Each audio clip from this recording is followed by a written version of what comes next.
In Disney's Moana, we see a former wrestler, Dwayne "The Rock" Johnson, play Maui, a powerful Polynesian demigod. That makes sense. But who knew he could sing? Well, old school wrestling fans, that too. Oh man, you've come a long way, Dwayne. Hello, Internet. Welcome to Conspiracy with a Twist. Where, Rock? Mr. Rock? Dwayne? Can I call you Dwayne? If you're watching, what else can I say except you're welcome? Segue to Moana, the new Disney classic that needs no introduction. There's a lot of love to Moana, from the gorgeous visuals to songs written by a guy who made musicals cool again, Lin-Manuel Miranda, to a chicken, obviously named after a guy, reminding us that this is library. Hey, this is library. Or it's me just impersonating a Valley girl. Hey. While Lilo and Stitch give us a small glimpse of Hawaiian culture, Moana really feels like it's celebrating the legends and traditions of the Polynesia. Stories that have almost completely absent in pop culture history. Thinking to yourself, yeah, Jasper, talk all you want about how nice this movie is. I just know that you're gonna tell me that Moana is an alien, or that Maui is a serial killer, or that the pig is actually Moana's brother, and you know what? I can't blame you for that deal, theorists. In the recent past, my theories on light-hearted animated movies have tended to stray a bit to the dark side. But you judged me too quickly, because today's Moana theory, I turned over a new leaf. I tried something different and focused on something positive. And after looking at the fantastical elements of Moana, as well as some Polynesian mythologies, my theory ended up being Moana is dead. Oh, I'm like the living embodiment of Dark Comet. But seriously, there are some real things going on in Moana's little boating adventure that needs an explanation.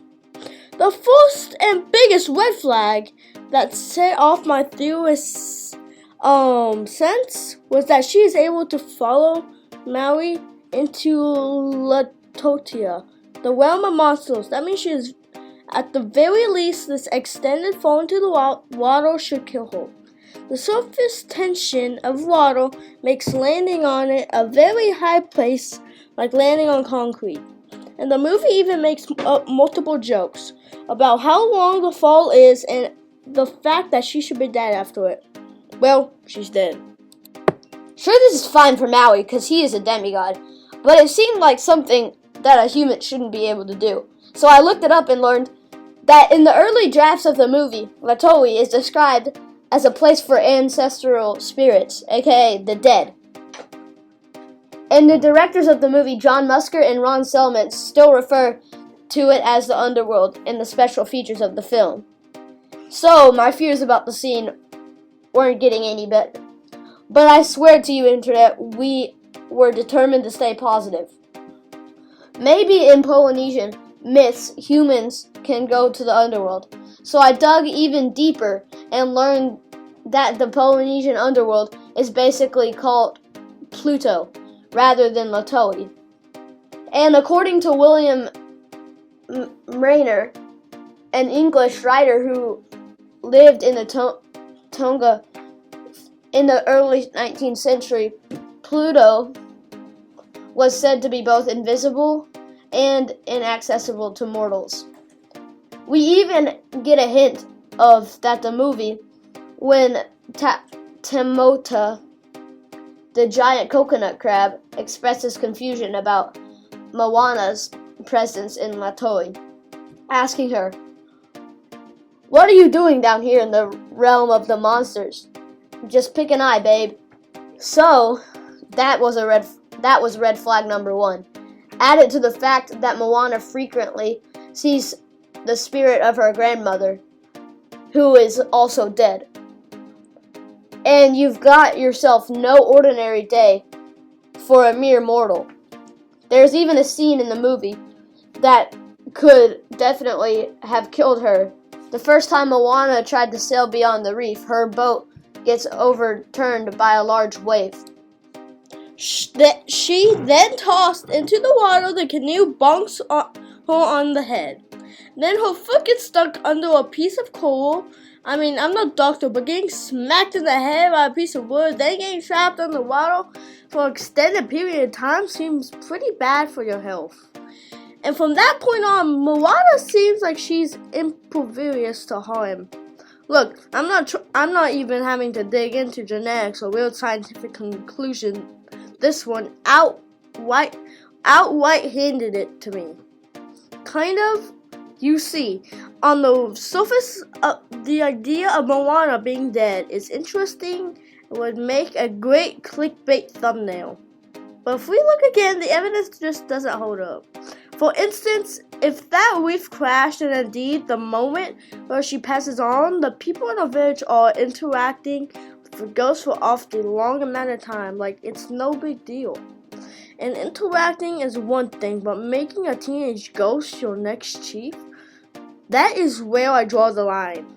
Also, it is worth noting that a whole thing about talking to a grandmother's spirit and rooting the Polynesian legend, according to anthropologist Zachary Graves, in traditional Polynesian culture, ghosts are often thought to interact with the living, whether it's good or for evil. And if they're both dead, why is Grandma a glowing white spirit thingy, and Moana is just Moana? The theory just falls apart, and yet there's something fishy still going on here, because let's face it, none of this explains my initial concern why Moana can go to Latoi, survive that fall into the underworld, land of ancestors, realm of monsters. Moana may not be dead, but she is something, so I kept digging, determined to figure out what exactly was going on. And I found out that my original theory of her being dead couldn't have been more wrong. In fact, I stepped back to look at all the evidence. She is the exact opposite of being dead. Moana is a god, well, a demigod. She's just like Maui. Let me explain. First, Moana's relationship with the water is a bit weird, right? After decades of the heart of Te Fiti being missing, the ocean just chooses Moana? What? Because she saved a baby turtle? I don't think so. Who wouldn't save a cute baby sea turtle? But it seems weird. How? Why her and why now? What makes Moana so special? More on that in a minute. Also, the ocean's treatment of her is pretty inconsistent. She almost drowns in her first boating adventure, but after that moment, she's virtually invulnerable to the sea. Every time Maui throws her off the boat, she gets thrown right back on. When she asks the sea to help her find Maui, yes, she gets caught in a storm. But it's a storm that washes her up on the shore of Maui's island. And every time the heart of Te Fiti goes into the drink of the ocean, spits it right back out at her like a big petrified loogie.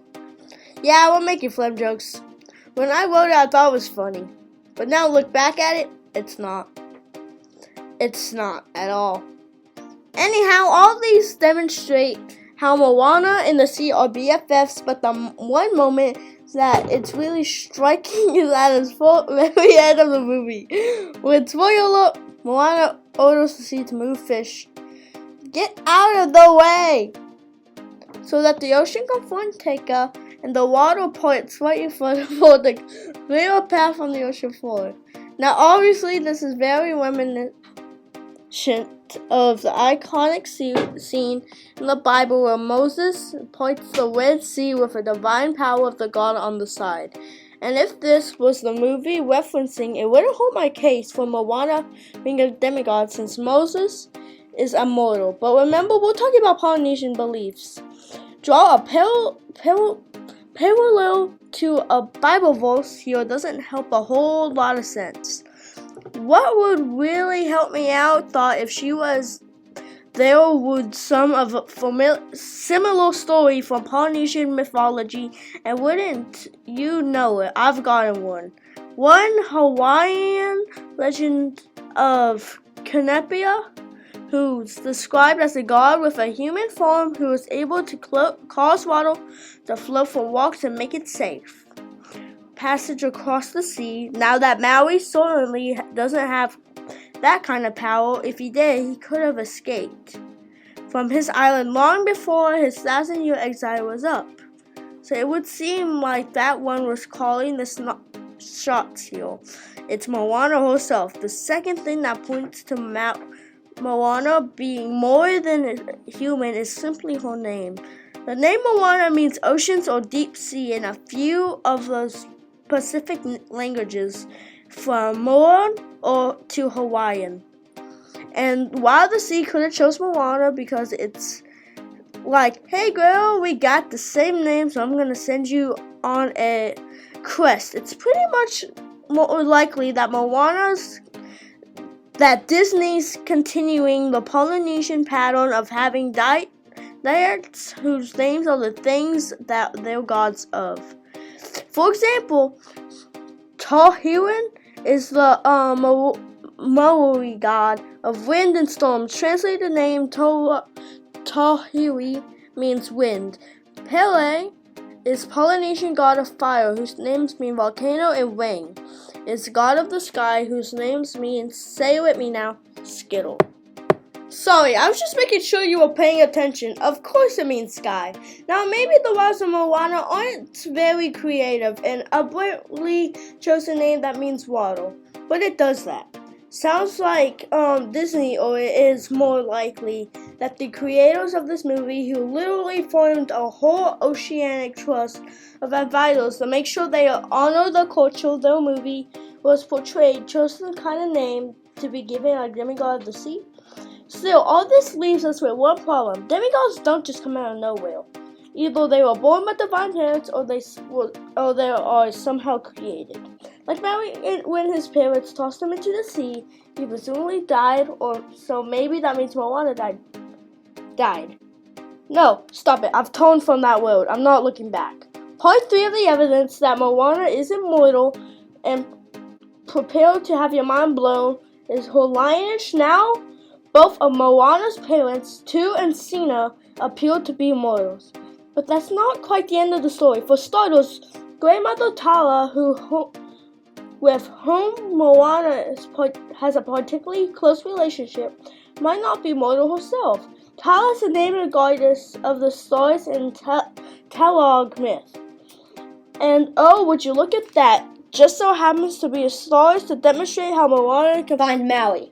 Now, obviously, that's incidental, but get ready, because here's the doozy. Moana's mother's name is Sina. And his name is John C.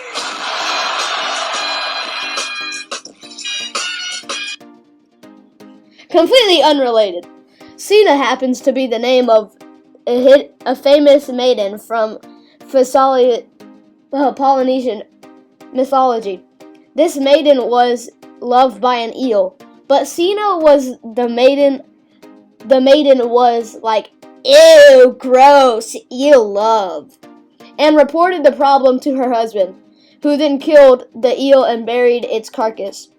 From that dead eel sprang the coconut tree, and thus coconuts came into the world. Does that sound like a familiar story? It should, because it's a story that Maui sings about in the song You're Welcome. Oh yeah, and did I mention that Sina's husband is named Maui? And not just some dude named Maui, but the trickster demigod. Tui, you are not the father. Yay! Remember that Moana's father, the chief, is the one who forbids her to sail beyond the reef. But when her mother discovers that she is going to sail off secretly into the night, she says nothing. She actually helps Moana pack her things and sends her on her way. That always felt like such a weird moment to me, but it makes a whole lot of sense when her mother sees this dangerous voyage as an invincible Moana as a demigod, being compelled to go out and accomplish greater things, and along the way finds her real father, a father whose immortal blood is the key to her own powers over the ocean. That's why Moana is the daughter of Maui. Now I admit, nowhere was I able to find that Moana is the name of a child of Maui and Sina. So get 100% confirmed status on this is impossible unless one of the creators of the movie steps forward and says, yeah. But I was able to find at least one mind blow for you that rockets this thing into the stratosphere. One of the children Sina and Maui did was named Kampua. This wasn't just an ordinary kid. According to the lore, it actually looked like a pig. Huh? Ever wondered why? The people of Montanui didn't eat Moana's pet pig if they had no fish or failing crops. Well, that pig name is Pau, which sounds awful like short for Kampawa. That's why the pig is Moana is indeed. Moana's brother. Talk about your weird family tree. So there you have it. No serial killers, no devils, but a pig. It's related to our latest Disney princess and a hidden god-like lineage that Moana would never know about. But hey, that's just a theory, a film theory, and cut. Ring that subscription bell, my friends. Not only do I cover Disney theories like literally all the time, but I also think I deserve it after this one. Polynesian mythology isn't the easiest thing to research, but we've managed to do it and come up with a really cool theory that honestly I think 100% true. So ring that bell. And hey, if you're in the mood for another Disney theory, click right here. And last but not least, that box on the right of the screen is supposed to be best for your viewing experience. Let me know what shows up there. I'm trying to figure out what YouTube is actually serving up to you guys. Trying to figure out what these weird mechanisms that YouTube is rolling out, what they do and how they work. So tell me what's in that box. And hey, if you like it, click on it and go watch that episode. I hope it's a good one, and I hope they're right and it's the best one for you. Now anyway, if you excuse me, hit that subscribe button. Thank you for watching our episode. Bye.